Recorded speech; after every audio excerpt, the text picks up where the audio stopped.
ang mga kwento ng pag-ibig, kwento ng buhay at kwento ng pag-asa dito sa Barangay Love Stories. Love Stories.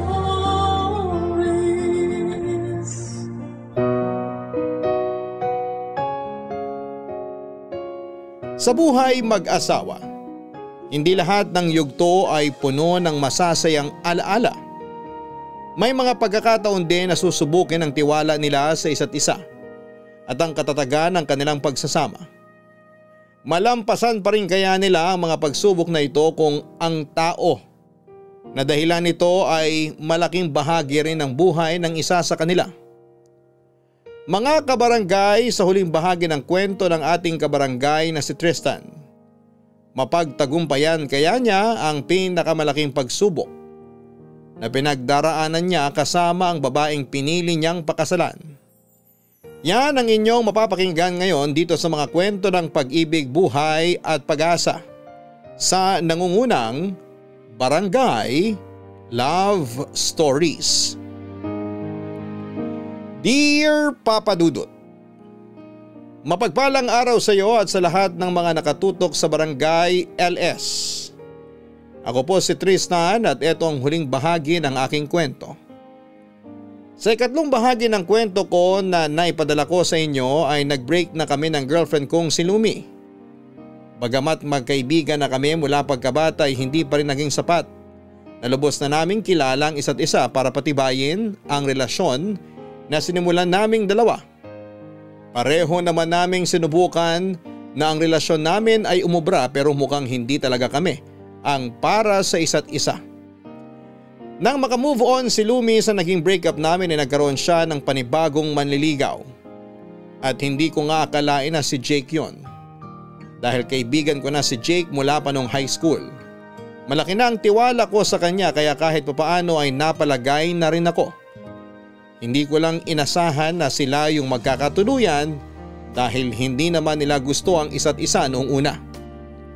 Pero minsan talaga, mahirap hulaan kung paano maglalaro ang tadhana.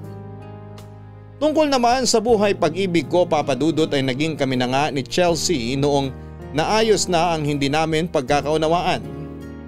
Ikinasal na rin kami at nagsama sa isang bubong. Civil wedding lang muna kami dahil hindi pa ganoong kalaki ang naipon ko noon para sa magarbong church wedding gaya ng gusto ng lola ni Chelsea. Medyo nahirapan pa kaming mag-adjust nung una dahil nasanay kami sa pagiging independent bago pa man kami ikinasal. Napagtanto namin na hindi pala ganoon kadali kahit dalawa na kaming magdidesisyon sa mga bagay-bagay.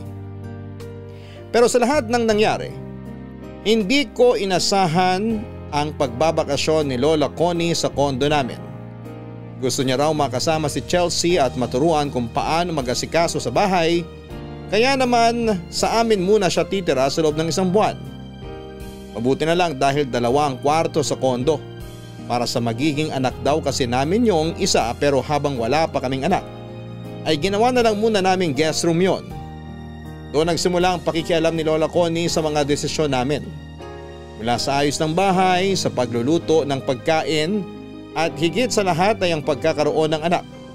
Suportado niya ang desisyon ni Chelsea na hindi na muna kami magkaanak noong time na yon. May tamang panahon daw para doon kaya hindi ko kailangang i-pressure ang asawa ko. Hindi naman naging problema yon sa akin dahil napag-usapan na namin yon ni Chelsea bago pa man ang kasal. Pero hindi ko lang noon maintindihan ay kung bakit parang hindi pa rin ako gusto ni Lola Connie para sa apo niya.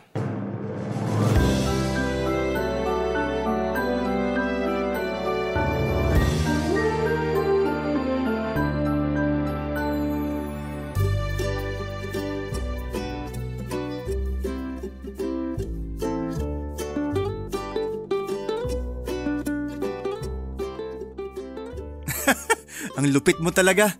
Akalain mo yun? Naunahan mo pa ako mag-asawa? Isa lang ibig sabihin nun. Mag-asawa ka na rin. Magkaedad lang tayo. Huwag mo nang hintayin na ugatin pa kayo ni Lumi. Actually, may plano na ako mag-propose kay Lumi. Pero huwag mo munang sasabihin. Masisira yung surprise ko sa kanya. Aba, mukhang seryoso ka na talaga. Feeling ko nga siya na talaga eh. Siya na yung pinakamatinong babae na na-date ko kaya hindi ko na siya pakakawalan. Mas matino pa kay Chelsea?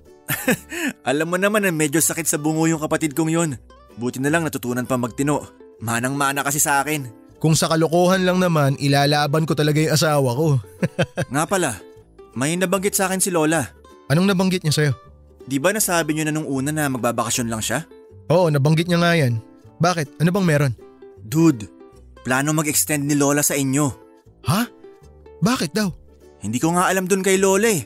Sabi ko nga dapat hayaan na muna kayong mag-asawa. Hindi pa nga kayo nakakapag-honeymoon eh. Busy pa kasi ngayon sa trabaho si Chelsea. Bala ko nga sanang pumunta kami sa Palawan. Ang kaso, pareho kaming hindi pa pwede. Tapos tumagdag pa si Lola. Hindi naman siya alagain pero may pagkapasaway talaga yun eh. Kaya sana pagpasensyahan mo na lang muna. Wala namang problema sa akin kung dun muna siya sa kondo. Mabuti nga yun eh kasi may nagtuturo kay Chelsea sa mga gawain. Ang inaalala ko lang, may pagkaulyanin na siya eh. Tsaka hanggang ngayon, nararamdaman ko pa rin na hindi niya ako gusto para sa asawa ko. Huwag ka mag-isip ng ganyan. China-challenge ka lang nun ni Lola. Yan na nga sa challenge na yan eh. Last time kasi pinapalitan niya yung ayos ng sala. Pati yung kwartong tinutulugan niya pinapalitan niya rin. Tapos ayaw na rin niyang bumili pa kami ng karne tuwing nag-grocery. Sabi niya ipaubaya ko na lang yun sa kanilang dalawa ni Chelsea. Wala naman ako magagawa kasi ayoko magalit sa akin si Lola Connie. Gusto mo bang kausapin ko siya tungkol dyan? Di na. Baka isipin pa niya na masyado akong mahina kasi nagsumbong ako sa'yo. Kaya ko na to. Hahabaan ko na lang siguro yung pasensya ko. Dude, salamat ah. Mahal na mahal din kasi namin si Lola. Oo, may kakulitan minsan tsaka sinusungitan din kaming dalawa ni Chelsea pero mabait yun. Para namin siyang nanay, lalo na sa akin. Naiintindihan ko naman kayo, kaya susubukan ko talagang lawakan pa yung pangunawa ko. Tsaka malaking tulong din naman siya sa amin ng asawa ko kasi may nakakausap siya habang nasa trabaho pa ako. Si Lumi nga pala, naipakilala mo na ba siya kay Lola Connie? Oo, naipakilala ko na siya. Gustong gusto niya nga si Lumi para sa akin eh. Ang bilis nila nagkasundo. Ay, buti pa sila. Sana maging ganun din sa akin si Lola Connie. Kayang-kaya mo ng diskartehan yan.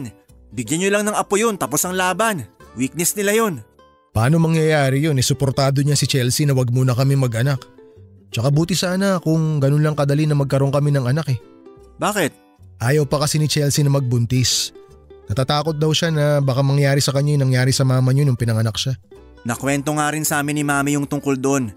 Pero malambot naman ang puso ng kapatid ko sa mga bata kaya magbabago rin isip nun. Basta ikaw na bahala sa kanya ha. Alam ko namang hindi mo siya papabayaan at hindi mo rin pipilitin sa mga bagay na hindi pa siya handa. Huwag ka mag-alala, gagawin ko talaga lahat yun. Hindi ko siya pababayaan. Tsaka kaya ko naman yung asawa ko. Baka ikaw pa nga yung dapat kong sabihan kasi hindi mo pa nararanasang tuyuin si Lumi. Sinasabi ko sa'yo, kakailanganin mo ng pasensya. Mga 1 kilometro. Papadudot, alam ko naman na hindi magiging madali para sa akin na makuha kaagad ang loob ni Lola Connie. Pero mas lalo pang naging mahirap para sa akin ang sitwasyon noong nabanggit sa akin ni Chelsea yung ex-fiancé niya na si Liam ay kakilala rin pala ng lola niya dahil apo ito ng dati nitong co-teacher sa high school na pinagtuturuan nito bago magretiro. Alam ni Lola Connie na nagkaroon sila ng relasyon noong nasa States pa si Chelsea pero hindi niya sinabi na engaged na sila bago maghiwalay. Kahit na hindi naman sabihin ng asawa ko ay batid ko naman na mas gusto ng kanyang lola si Liam kesa sa akin.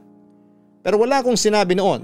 Hindi ko naman kasi iniisip na magiging threat sa pagsasama namin ang ex-fiancé niya dahil malinaw naman sa akin na wala na siyang nararamdaman para sa lalaking yon. Hindi na rin sila nag-uusap kahit sa social media lang. Ang naging problema ko lang noon ay masyado akong nakampante dahil alam ko naman na nasa States si Liam.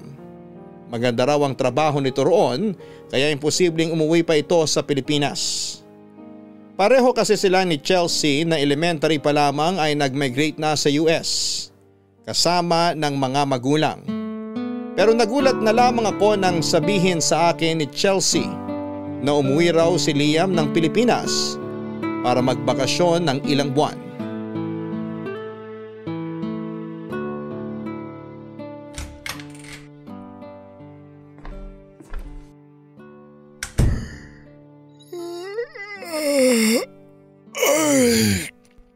Kumusta si Lola?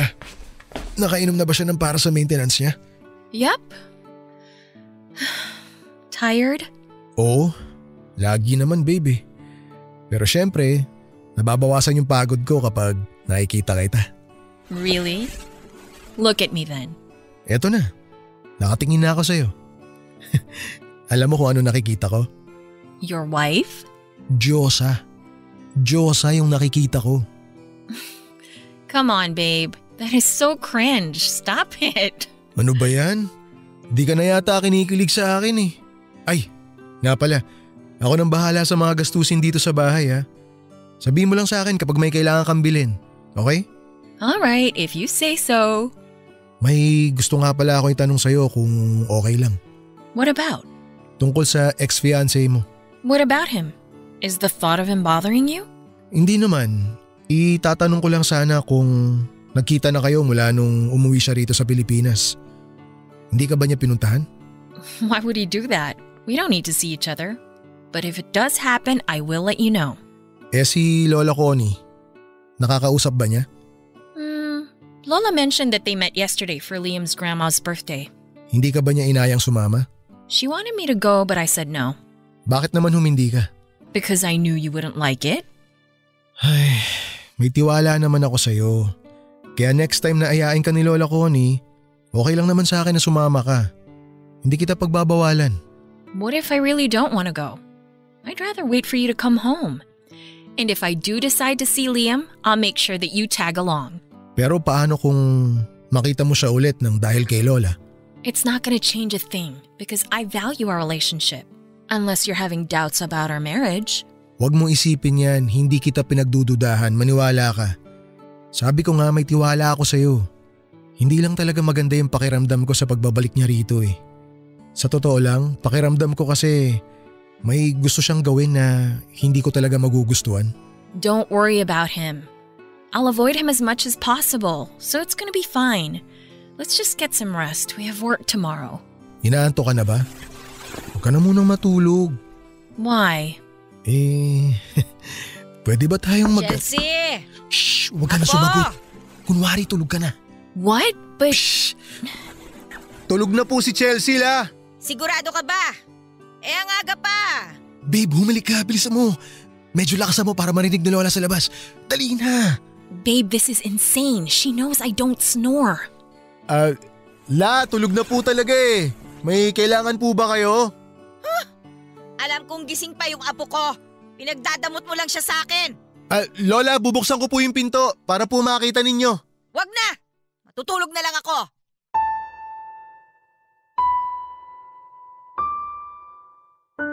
Papadudot, hindi lang isang beses nangyari ang ganong eksena tuwing gabi. Minsan ay pinapalipat niya si Chelsea sa kwartong tinutulugan niya para magkatabi silang matulog.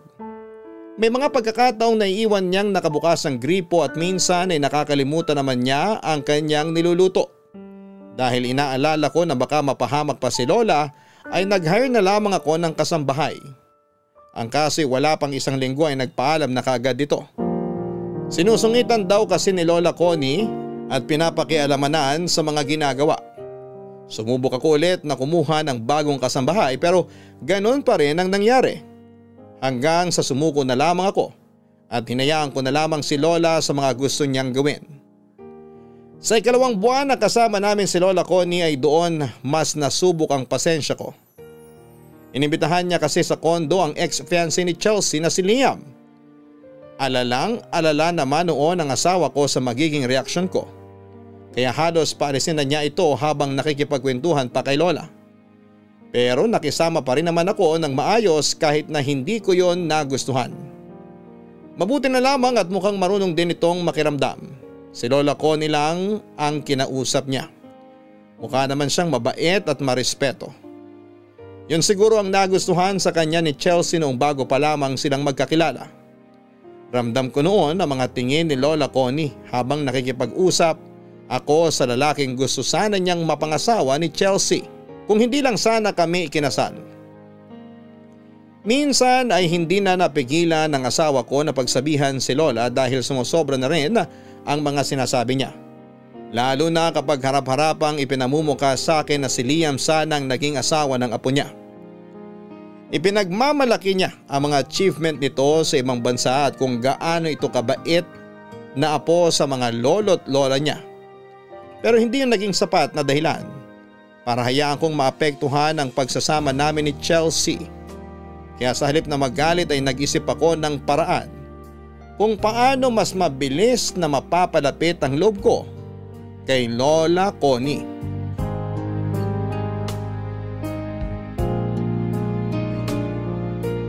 Papadudot na sundan pa yung isang beses na pag-imbita ni Lola Connie kay Liam. Sa pagkakataong yun ay mas matagal itong nagstay sa bahay dahil nagpatulong pa si Lola sa pag-aayos sa mga halamang iniregalo niya sa amin. At kung ano-ano pa na kailangang ayusin. Hindi ko na raw kasi nagagawa ang mga yon dahil sa trabaho ko. Aaminin ko na medyo nainsulto ako sa ginawa ni Lola. Ni minsan naman kasi ay hindi siya nagpatulong sa akin. Nag-uusap lang naman kami kapag nagkakasabay-sabay kaming kumain. Pero pagkatapos noon ay hindi na ulit kami nagkikibuan. Doon ko na naisipang kausapin si Chelsea Papadudot. Tinanong ko siya kung may nasabi ba sa kanya si Lola Connie na mga ayaw nito sa akin para sana alam ko kung paano ko mas pagbubutihan ang pakikisama ko. Pero wala naman daw itong sinasabi sa kanya. Mas lalo tuloy naging mahirap para sa akin na maintindihan siya. Dahil nga sa mga nangyari naisipan ko nang kausapin si Chelsea. Sinubukan ko siyang kumbinsihin na ihahatid na lamang namin pabalik sa bahay nila si Lola Connie. Maayos naman kaming mag-asawa at mas matututo kami kung kami lang dalawa sa bahay. Pero hindi nakinig sa akin si Chelsea Papadudot. Ibang naging dating sa kanya nang sabihin kong pauwiin na namin ang lola niya. Naintindihan ko naman na makilola siya gaya ng kuya niyang si Jake. Pero hindi ko inaasahang magiging dahilan pa yon nang hindi namin pagkakasundo.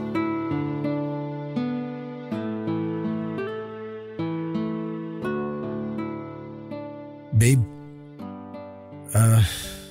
sorry kung nagalit ako kanina. Hindi ko lang talaga nagustuhan yung ginawa ni Lola eh. Lola just invited him over. Nothing happened that should make you jealous. Hindi naman ako nagsiselos eh. Ayoko lang na pumupunta siya rito. Are you worried that I'll start having second thoughts about our marriage if Liam and I become close again? There's no reason to be jealous, okay? We'll talk and that's it. Just talk. We're not even friends. If it weren't for Lola, I wouldn't be talking to him at all. Alam ko naman yun. Kaya sorry talaga. I already told Lola not to bring Liam here again. If she wants to invite him, she can have him go to Lola's place instead. She agreed, so there's nothing to worry about, babe. Are you still mad at me? Naku, hindi. Hindi ako galit sa'yo. Medyo sumama lang yung loob ko kay Lola dahil nga dun sa ginawa niya. Sa ginagawa kasi niya, parang pinamumukha niya sa akin na mas gusto niya si Liam para sa'yo. But you know that it's you that I want. Isn't that what really matters? Alam ko naman na yun yung mahalaga. Ang hirap lang kasi na nakakasama natin araw-araw si Lola pero ayaw naman niya sa akin. Kahit anong gawin ko, wala pa rin eh. Please be a little more patient. Lola's not gonna be here forever. She'll probably go back to Lola in a few months. May magagawa pa ba ako? Ayoko rin naman na pag-awayan na lang natin palagi ito. I'm sorry. I'll just talk to Lola if she pulls another stunt like this again, okay? Ay, okay. Since lagi naman kayong nagbabanding ni Lola, baka naman tuwing gabi, pwedeng tayo naman. So, do you want us to? Mm-hmm. You should definitely take a shower first. I can smell the clinic on you. Talaga? Yeah, so you should go. Don't worry, I'll wait for you. Sige sabi mo yan. Uy! Ay, sorry. Nakakaistorbo ba ako? Lola, what are you doing here? Pwede ba ako makitulog dito? Gusto lang kita kasing makatabi, apo. La, hindi po ba kayo komportable dun sa kwarto nyo? He, Mas gusto ko rito. Doon ka na lang muna sa sala matulog. Malaki naman yung sofa, pwede ka na ron. But Lola, Tristan's tired. He won't get a good night's sleep on the sofa. Sus, edi palit muna kami ng kwarto. Doon na siya sa kabila at dito ako sa tabi mo. Lola? Ay, sige na, hayaan mo na babe. Doon na lang ako sa sala. Ligo lang ako. Babe, is it really okay? Oo naman, okay lang. Sige na po la, tabi na lang po kayo ni Chelsea. Pasok na po ako sa banyo. Akala ko aangal pa eh. Ay, basta ako, katabi ko yung apo ko, ayos na ako. Sige na po, matulog na po kayo. Lalabas po ako agad mamaya pagkatapos ko maligo. Good night po. Patabi na ako dito sa kama, apo ha. Lola, I can just sleep with you in your room so Tristan can rest here. Ay, ayoko ron. Mas gusto ko rito. Mas malamig dito eh. Kaya sige na, apo. Huwag mo na naman akong paalisin dito. I'm not asking you to leave. It's just that I feel bad for my husband. Don't be. He's gonna be all right. He's a grown man. He should be fine.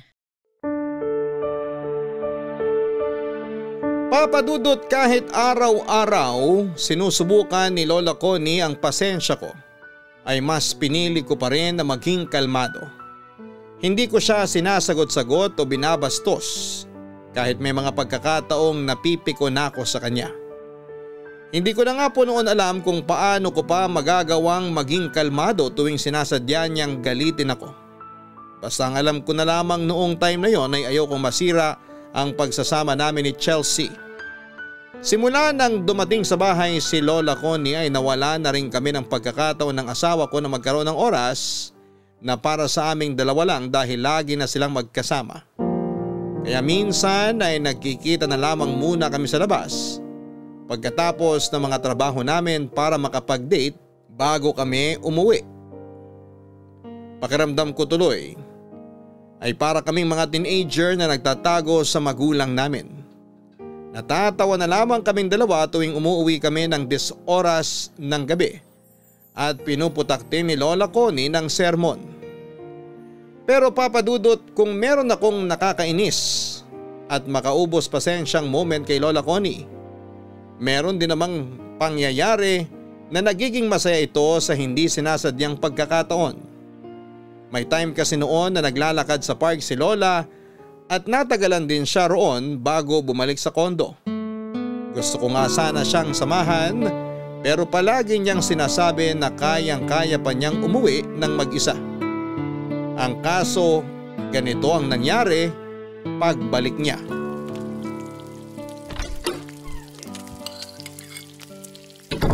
Chelsea? Chelsea, apo! Umalis po siya la. May pupuntahan lang daw po sandali. Oy, bakit nakikialam ka na sa pagluluto dyan? Akala ko po kasi mamaya pa kayo makakabalik kaya nagluto na ako. Kung makapwesto ka dyan sa kusina, kala mo naman marunong ka talaga magluto. Ano yan? Longganisa at tocino? Huh, puro frozen products na lang bang ipapakain mo sa apo ko? Si Lola naman, nakalimot agad. Di po ba ganito talaga yung madalas nating niluluto para sa almusal? Hindi mo ba ako nakikita? Nakikita po. Yun naman pala eh. Hindi ako kumakain yung niluluto mo. Huwag po kayo mag-alala. Nagluto na rin po ako ng para sa inyo. Ikaw na lang ang kumain yan. Ako na lang ang magluluto ng pagkain ko. Wala ka namang pakialam sa akin eh. Si Chelsea lang talaga yung nagmamalasakit sa akin dito. Lola naman, huwag po kayo mag-isip ng ganyan. Ngayon na lang po kasi ako ulit nagluto ng almusal. Tsaka ipinagluto ko naman po kayo ng ulam ninyo eh. Kahit na. Hindi ko gusto na nakikialam ka sa kusina. Alam mo, naglinis ka na lang sana ng maraming ngipin. Total mukhang doon ka lang naman talaga magaling. Ay, Lola, please naman po. Sinusubukan ko naman po na gawin lahat para maging mabuting asawa sa apo niyo eh. Sinusubukan? Huh, yan lang ba ang kaya mo? Hina naman ang diskarte mong lalaki ka. Tingnan mo nga oh, pati mga ginamit mo sa pagluluto, hindi mo man lang maiayos. Aayusin ko naman po lahat ng kalat pagkatapos ko, Lola. Nagluluto pa po kasi ako. Ay nako, umalis ka na dyan. Ako na lang ang magluluto ng pagkain namin ng apo ko. Sa'yo na yung longganisa at tosinong niluto mo. Teka, parang may naaamoy akong... Ang baho naman! Parang malansang ewan!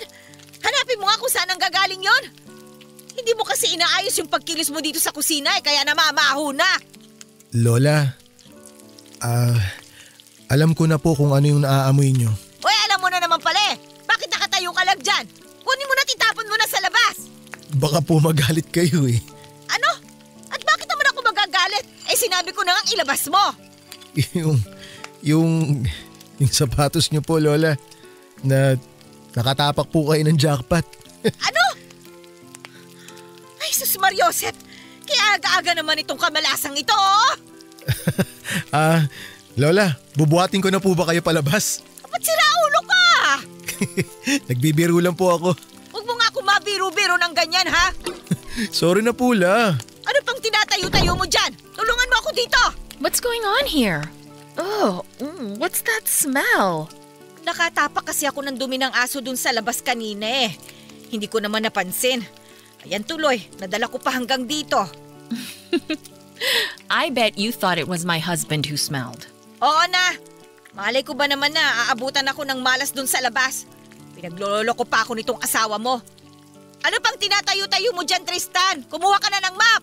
Lola, don't be so harsh. You could have said it nicely. It's not his fault that you stepped on dog poop. Pasensya ka na ha. Uminit lang talaga ang ulo ng lola mo eh. Here, let me help you wash that off. Papadudot pagkatapos ng araw na yon, kahit papaano naman ay naging magaan na ang pakikisama sa akin ni Lola Connie. Hindi na siya masyadong nagsusungit at hindi na rin masyadong nakikialam, maliban na lang sa pagkain. Health conscious kasi sila ni Lolo. Hindi na nakapagtataka yon dahil kahit pareho na silang 78 years old ay malakas pa sila. Pero kahit nabawasan na ang pakikialam niya sa amin ng asawa ko, may isang bagay naman na hindi talaga nagbago.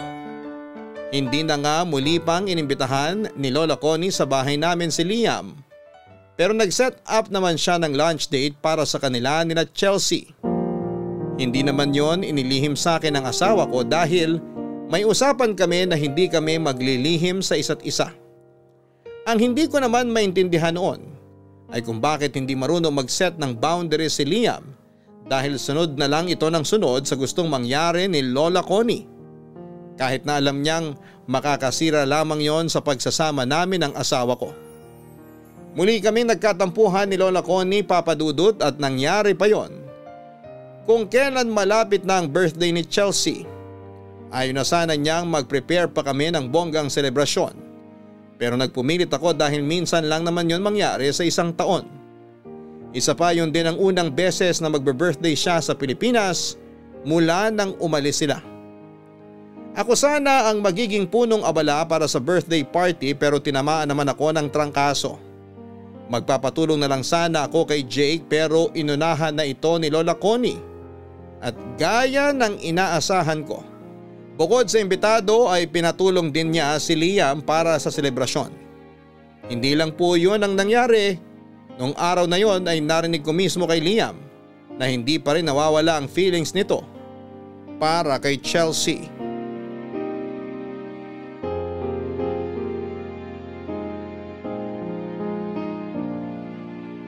Muntik na akong magsalita ng hindi maganda noong marinig ko ang pag-uusap ni Lola Connie at Liam tungkol sa nararamdaman nito kay Chelsea, Papa Dudut.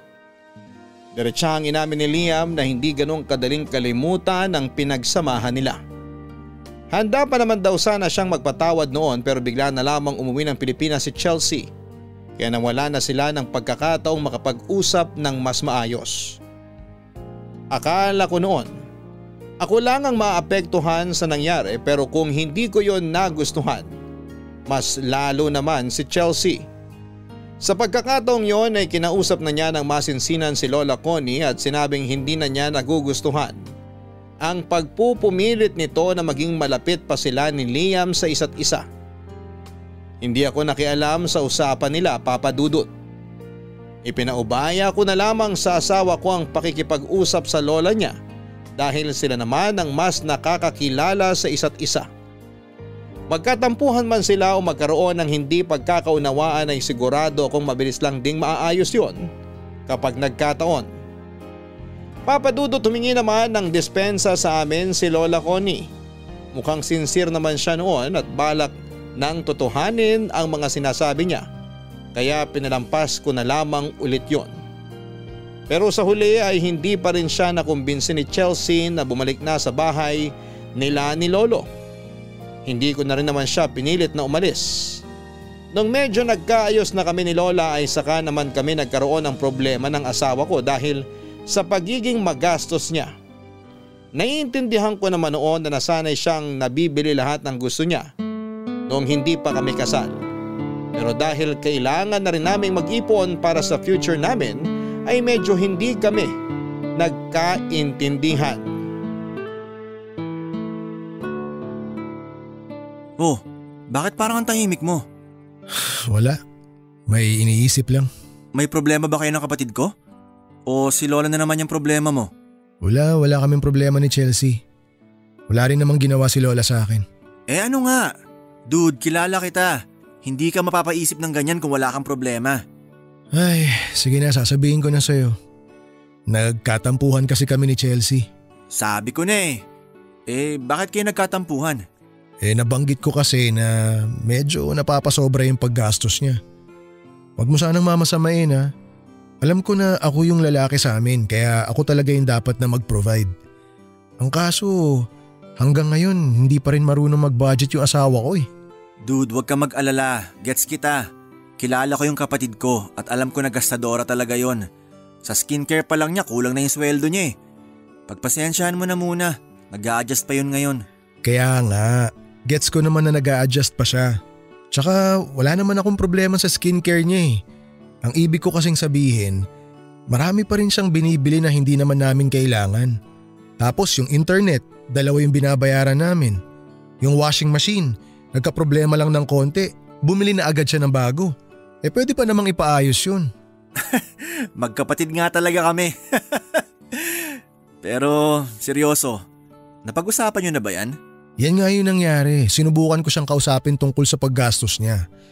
Kaya lang ayun, sumama yung loob sa akin. Naiintindihan ko naman kayo pareho. Hindi ko alam kung makakatulong tong sasabihin ko pero kailangan nyo talaga mag-usap. Hindi pwedeng magmatigasan kayo. Kung gusto mo na maintindihan ka niya, pag-usapan nyo yung mga plano nyo para sa future nyo. Dalasan nyo na pag-usapan yon para mas madali niyang maiintindihan kung bakit kailangan nyo magtipid at mag-ipon. Humahanap lang talaga ako ng tiyempo. Hindi ko kasi agad nasabi sa kanya nung mismong oras na sumama yung loob niya . Ayoko rin naman kasing magmukha akong controlling na asawa. Kaya pinag-isipan ko munang mabuti. Syempre, iniingatan ko rin na masaktan siya sa mga sasabihin ko. Basta ako, hindi ako nag-aalala na ikaw yung naging asawa ng kapatid ko. Ngayon pa lang nakikita ko nang secure na yung future niya sa'yo. Ewan ko sa'yo. Sisimulan mo na naman ako dyan sa pang-uuto mo. Nga pala, kumusta kayo ni Lola? May World War III pa ba? Wala na. May ceasefire agreement na kami ni Lola. Talaga? Biro lang. Siyempre walang agreement. Pero napansin ko medyo mas nagiging mahinaw na siya nitong mga nakaraan. Hindi niya na ako sinisermonan tsaka hinahayaan na rin niya akong kumilos sa kusina. Di gaya nung una. Makita pa lang ako ni Lola sa kusina, umuusok na yung magkabilang tenga niya sa galit . Feeling ko malapit nang bumalik si Lola kay Lolo. Sigurado ako mamimiss nyo rin siya. Mamimiss ko magkaroon ng hater. Sira. Ay, si Lumi nga pala. Bakit parang hindi na nagpapakita sa akin yun? Ayaw pa niya kasi baka bulihin mo raw siya. Ha? Bakit ko naman siya bubulihin? Dude, huwag ka sanang mabibigla. Huwag ka nang pa-suspense dyan. Ano ba kasi nangyari? Sabihin mo na. Magiging tatay na ako. Buntis si Lumi? Yup. Kaya hindi mo na siya nagpapakita sa'yo. Alam niya kasing aasarin mo lang siya kapag nalaman mong nauna pa siyang nabuntis kaysa kay Chelsea. Tinan mo yun, kahit kailan talaga parang bata mag-isip. Pero dude, congrats ha. Dapat pala magpainom ka ngayon. I-celebrate natin yan. Kung papayagan ka ng asawa mo, o kaya paalam ka muna kay Lola. Yun lang, dun tayo nalungkot. Mukhang malabo ako mapayagan.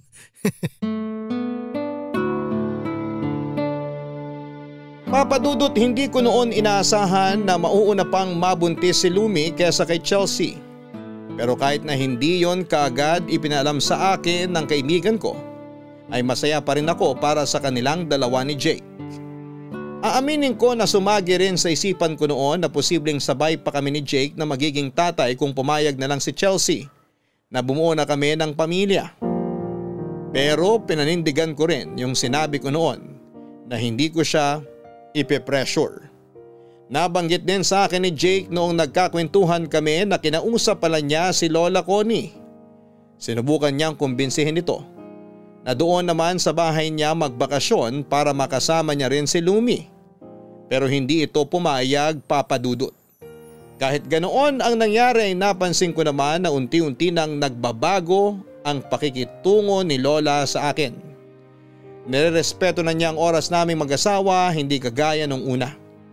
Hindi na siya nakikitulog sa kwarto namin at hindi na rin nangungulit kay Chelsea tuwing gabi. Kaya naman sa mga sumunod na araw ay naisip kong hayaan na lamang si Lola Connie kung hanggang kailan niya gustong manatili sa kondo. Sa tingin ko naman kasi noon ay wala na siyang gagawin pa para magkaroon ulit kami ni Chelsea ng hindi pagkakaunawaan. Nagkaayos na rin kasi kami noon matapos naming mag-usap.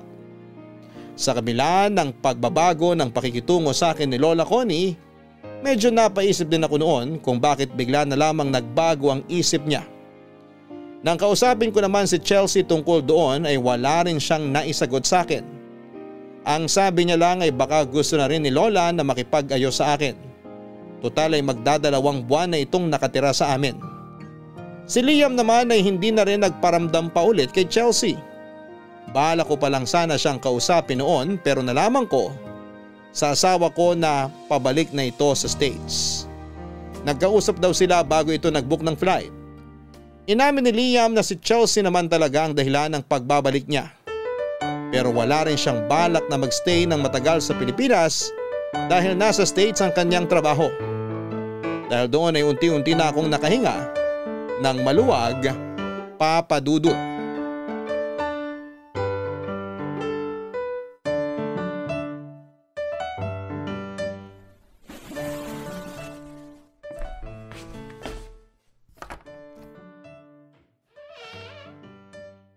What are you doing? Shh! Chine-check ko lang kung gising pa si Lola. Baka kasi mamaya bigla na naman sumulpot eh. Babe, it's just Lola. Relax.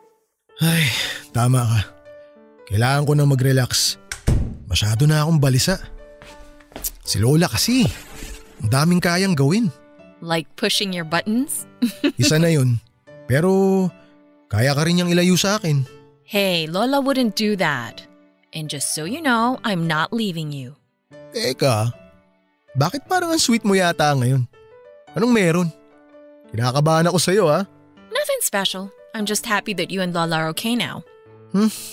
Ngayon lang yan. Di natin sure kung tatagal. Sa totoo lang, alam mo, nagtataka talaga ako kung bakit parang biglang bumait sa akin si Lola eh. May ginawa ka ba? What makes you think I did anything? Ewan, parang bigla na lang kasing nagbago yung ihip ng hangin kay Lola Connie. Di ko nga masabi kung totoo na ba yun o bumubuelo lang siya. Baka di ko lang napapansin, meron pala siyang hinahandang pasabog. Kilala mo naman si Lola. I think she's starting to like you.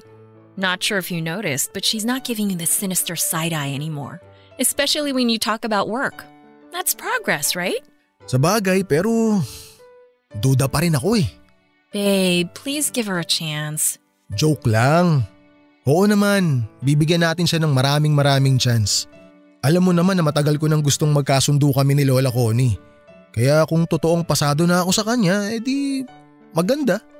Ay, teka, gusto mo ba na kumain tayo sa labas this weekend? Isama natin si Lola. Sure. Yun, buti pumayag ka. Schedule natin yan pero sa ngayon, matulog ka na. Maaga papasok mo bukas, kaya wag ka na magpuyat. I don't want to go to work tomorrow. Maybe I'll just stay in bed and sleep all day. Ay, magaling. A-absent ka sa trabaho para matulog maghapon? Magandang practice yan. Pero kailan ka pa naging antukin? Babe, huwag mo sabihing buntis ka. I am. Ay, ikaw talaga, pinapaasa mo na naman ako. Sige na, halika na, matulog na tayo. Do you really think I'm kidding? Sa totoo lang, oo. Well, I'm not. Anong ibig mong sabihin? Buntis ka talaga? Yup, 3 weeks. We're having a baby.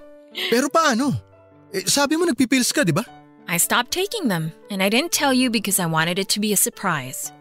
And I'm healthy, so getting pregnant was totally possible. Hey, say something, babe. You're gonna be a dad. Sorry, nasorpresa lang talaga ako. Magiging daddy na ako, babe. Teka, may kailangan ka ba ngayon? Alam mo, sa tingin ko, hindi ka na dapat napapagod eh. Pwede namang hindi ka na magtrabaho kasi… Babe, relax. You're overreacting. I'm only 3 weeks pregnant. It's not like I'm about to pop anytime soon. Pero dun din naman ang punta nito, di ba? Kailangan na nating isipin yung magiging pangalan niya.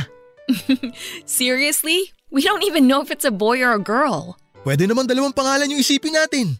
Isa para sa babae, isa naman para sa lalaki. I know, but let's just enjoy this moment, okay? Pero, kailan mo pa nalaman? Just this morning. When I found out I was pregnant, I decided to keep it from you until you got home because I wanted to see your face when I told you. I couldn't wait to see your reaction. And now it's just priceless. Kaya pala hindi ka pumasok sa trabaho kanina kasi pumunta ka sa OB. Exactly. Ay, hindi pa rin ako makapaniwala. Thank you, babe. Thank you. Akala ko talaga ayaw pa magkaanak tayo kaya hindi ko binubuksan yung topic tungkol dun. Well, I just realized now is the perfect time for us to have a baby. I'm still young, and if I wait until my 30s, I might face complications like Mom did. Salamat talaga at nagbago yung isip mo. Hindi mo alam kung gaano ako kasaya ngayon. Alam ko na hindi to magiging madali para sa'yo, pero nandito lang ako sa tabi mo. Okay? Sabihin mo lang sa akin lahat ng kailangan mo. Magtutulungan tayo.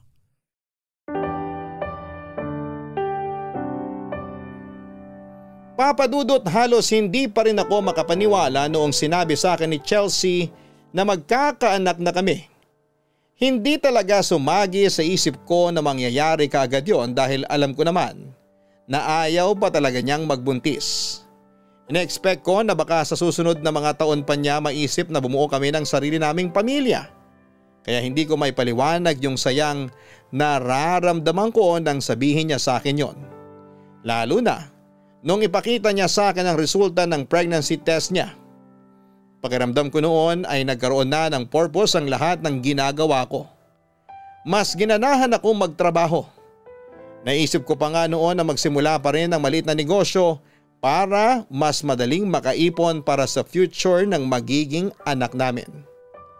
Papadudot kong nagulat ako sa pagbubuntis ni Chelsea, nagtaka naman ako nung hindi man lang nasurpresa si Lola Connie nang sabihin namin sa kanya ang tungkol doon. Pero kahit wala siyang sinabi, alam ko na masaya siya para sa amin. Siguro yon ang nagpalambot ng puso niya. Ang magkaroon ng apo sa hindi inaasahang pagkakataon. Hindi niya pinabayaan si Chelsea. Nakita ko kung paano niya asikasuhin ang asawa ko. Parang anak na ang turing niya sa kanyang mga apo. Kaya ganoon na lang siyang mag-alaga. Pero dahil first time ko pa lamang na magiging tatay, marami din kaming pinagdaanan na hindi ko inaasahang mangyayari pala sa akin, Papa Dudut. Papa Dudut, akala ko ay magiging madali lang ang pagbubuntis ni Chelsea. Marami pala talagang pagbabago kapag madadagdagan na kayo at magiging isa ng pamilya.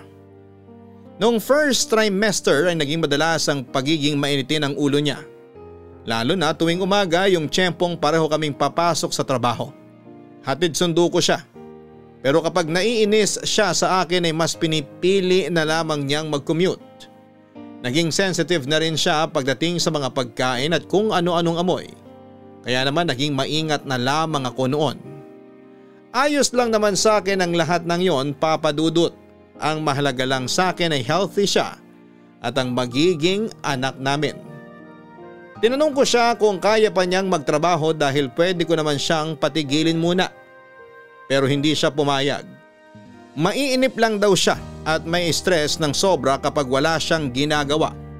Madalas din siyang nagiging emosyonal Lalo na kapag napag-uusapan ng mga magulang nila dahil naiisip niya na baka mangyari din sa kanya ang hirap na naranasan ng kanyang ina noong ipinagbubuntis siya nito.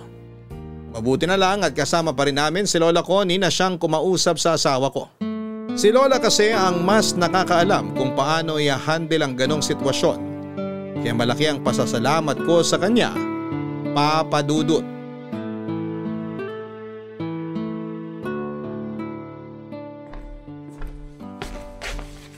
Good morning, La. Kumusta po tulog nyo? Ayos naman. Ano ba yung niluluto mo? Magsasangag po. Mamaya umpisahan ko na po yung mixed veggies na iluluto ko sa butter. Yung mixed vegetables, huwag mo nang lagyan ng itlog ng pugo. Hindi kumakain nun si Chelsea. Sige po, La. Buti na lang po nasabi nyo. Wala ka bang trabaho ngayon? Sarado po yung clinic pag weekends, Lola. Nakalimutan nyo na naman po. Sinasabi mo bang makakalimutin na ako? Hoy, para sabihin ko sa'yo, matalas pa tong memorya ko. Kayang-kaya ko pa makipagsabayan sa mga bata. Lola, kumalma lang po kayo. Hindi naman po ganun yung ibig kong sabihin eh. Ganun na rin yon. La, normal naman po sa atin na makalimot minsan. Kahit naman po ako nakakalimot din. Kaya wag na po kayong magalit. Please. Ay, hindi naman ako nagagalit eh. Ayoko lang na pinamumukha sa akin na matanda na ako. Alam ko naman yung edad ko. Pero gusto ko lang mabuhay sa paraang hindi ko mararamdaman yung pagtanda. Naiintindihan ko naman po kayo, Lola. Pasensya na po talaga. Hayaan mo na nga. Huwag natin pag-usapan yan. O siya, ano pa bang iluluto mo? Wala na po akong ibang iluluto, Lola. Ito lang pong sinangag tapos yung mixed veggies mamaya. Patapos na ba yung sinangag mo? Hindi pa po. Isasalang ko pa lang po, Lola. Bakit po? Gutom na po ba kayo?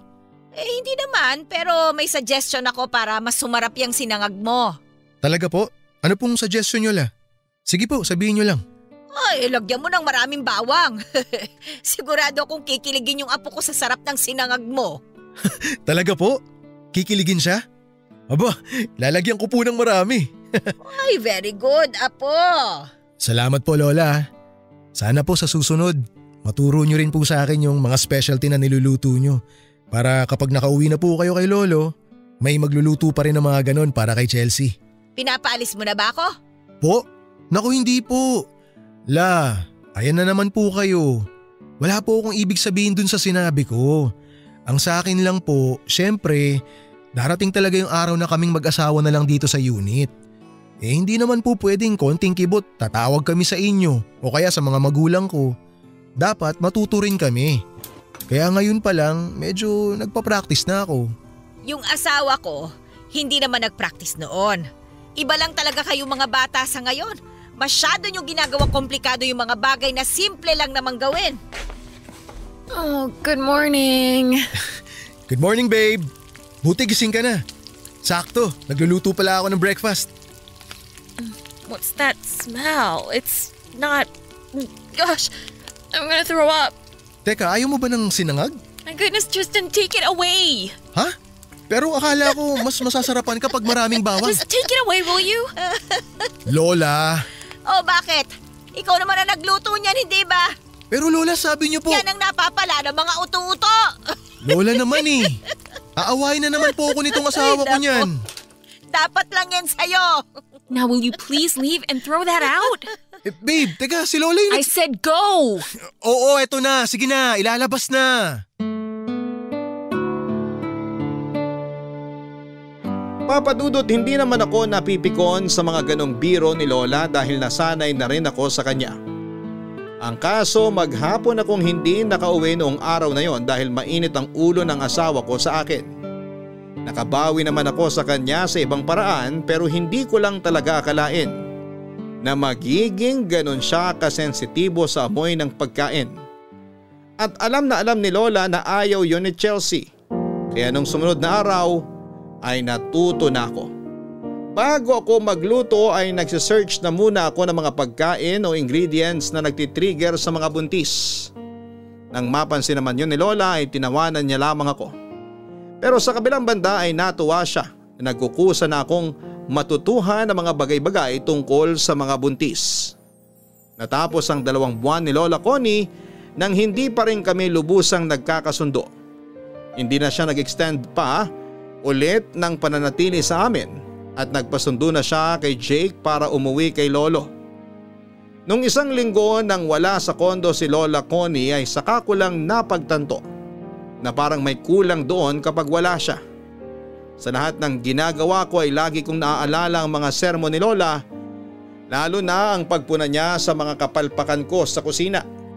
Saka ko lang napagtanto na ganun lang pala talaga ang love language niya. Nang makauwi raw kasi siya ay naikwento sa akin ni Jake na ipinagmamalaki ako ni Lola Connie sa kanila. Dahil doon ay parang nakalimutan ko lahat ng hindi namin pagkakaunawaan. Lalo na yung tungkol kay Liam. Aminado naman daw siya na hindi niya ako gusto para kay Chelsea nung una, pero sa maikling panahon na nagkasama kami ay napagtanto niya na hindi naman daw pala nagkamali ang apo niya sa pagpili ng mapapangasawa. Pakiramdam ko tuloy noon ay tunay na apo na ako ni Lola Connie.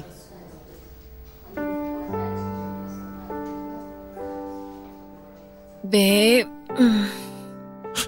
Babe, kumusta ka? I'm fine. How's the baby? Okay naman siya. Mamaya dadali na rito si baby. Why did you keep your phone? What were you watching? Ano? Nanonood lang ako kung paano magpalit ng diapers. Seriously? Sorry na. Hindi ko kasi talaga alam kung paano eh.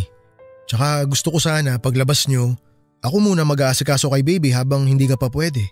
Aw, I am so proud of you. Mas proud ako sa'yo, babe. Kasi kinaya mo.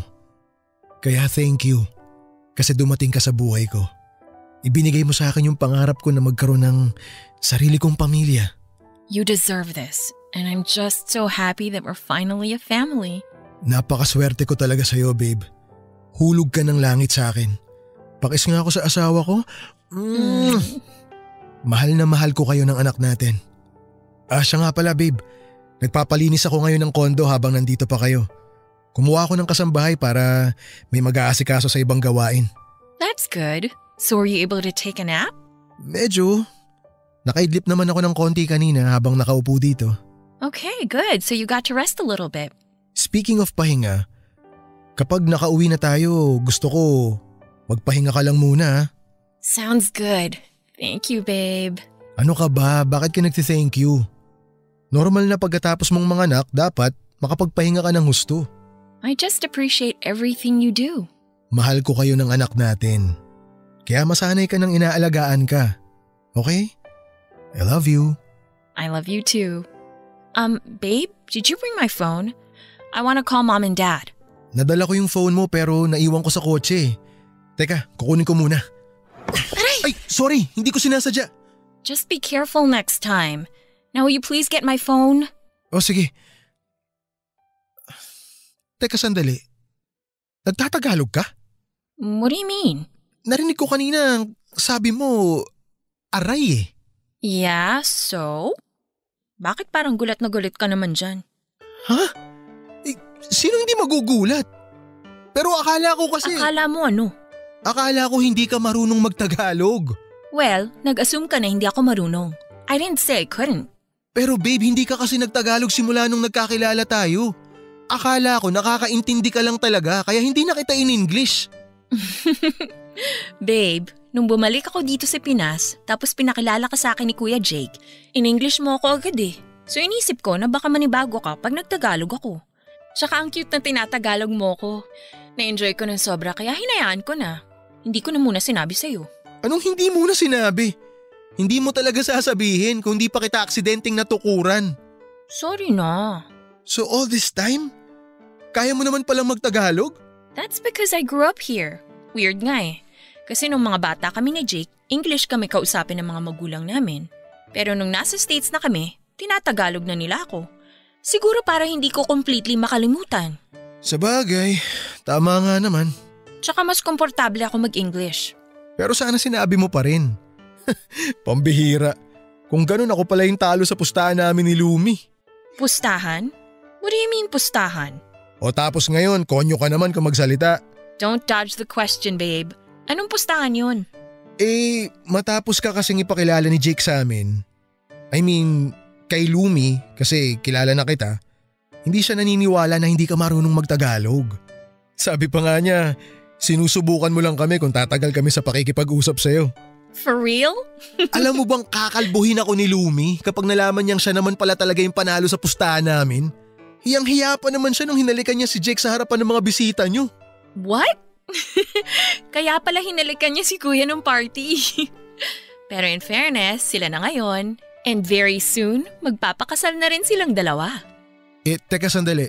Si Lola Connie, alam ba niyang nagtatagalog ka? Oo naman. Pero nasanay lang talaga ako mag-English kaya ganun ko siya kausapin. Ay, meron pa nga moment na nasabihan kita na simpleng Tagalog na lang, hindi yung pa maintindihan. So, nagigets mo naman pala lahat ng sinasabi ko noon? Pati yung joke ko na hindi ka man lang nag-react? Oh, that joke? I didn't really get it. Tsaka may iniisip din ako that time. Sorry. Okay lang, wala yun, huwag mo isipin. Hayaan mo na. Tapos na rin naman eh. Tsaka okay lang naman kung mag-i-English ka pa rin. Kung dun ka mas komportable. Ang mahalaga, nagkakaintindihan pa rin tayong dalawa. Okay. So can you get my phone now? I need to call my parents, remember? Ay, oo nga pala. Pero nasa kotse eh. Kung gusto mo, itong sa akin na lang muna gamitin mo. Are you sure you're gonna let me use your phone? That's personal. Anong personal? Okay lang yan. Wala naman akong tinatago dito eh, kaya sige lang. Gamitin mo. Okay, sabi mo eh. Babe? Ang cute mo pag nagtatagalog ka. We, talaga? It's not baduy? Anong baduy? Chichinilasin ko sa mukha magsasabi na baduy ka magtagalog. Aww, kiss mo nga ako? Papa Dudut, hindi ko alam kung pinaglalaruan ba ako ng tadhana dahil sa dinami-rami ng mga nangyari sa buhay namin ni Chelsea. Saka ko lang nalaman na nagtatagalog naman pala siya. Sa haba ng panahong nagkasama kami ay natuto na ako mag-adjust para sa kanya dahil matagal din siyang tumira sa States. Pero sa huli tama pala si Lumi. At nang sabihin ko yon sa kanya ay inis na inis siya sa naging pagkatalo niya. Pero sa kabilang banda ay nagpasalamat na rin siya dahil yun pa ang naging tulay para sa kanilang dalawa ni Jake. Nang makauwi kami galing ospital, gaya ng inaasahan ko ay dumating si Lolo at Lola Connie para makita ang apo nila. Nagpresenta si Lola na mag-alaga sa anak namin at hindi naman namin ito ipinagdamot sa kanya. Sobrang sere ng mga magulang namin dahil nagkaroon na sila ng apo. Sa ngayon Papa Dudut ay masaya pa rin kaming nagsasama ng asawa ko. Balak na rin naming sundan ang panganay namin pero bago ang lahat, pinaghahandaan muna namin ang magiging future nila. Hindi ko na po pinagtrabaho ulit si Chelsea. Nang matuloy po kasi yung plano ko na magsimula ng maliit na negosyo ay siya nang nag-asikaso nito. Hindi man kalakihan yung milk tea shop namin ay pumatok kaagad ito sa mga estudyanteng madalas naming nagiging customers. Batid ko po na hindi man kasing komplikado ng kwento ng ibang mag-asawa yung kwento namin pero mahalaga po ang bawat pangyayari sa bawat yugto ng buhay namin na siya namang sinubukan kong isa-isahin sa inyong programa. Pagdating kasi ng panahon, magiging memories na lamang ang lahat. Kaya mas pinili ko na lang na ibahagi ang aming kwento para may isa pa kaming babalik-balikan tuwing naaalala namin kung paano kami nabuo bilang isang pamilya. Hanggang dito na lamang po ang kwento ko at maraming salamat po sa lahat ng mga nag-abang at tinapos ang kwentong ibinahagi ko sa Barangay Love Stories. Taos-pusong pasasalamat naman sa inyo Papa Dudut at sa lahat ng bumubuo sa Barangay LS.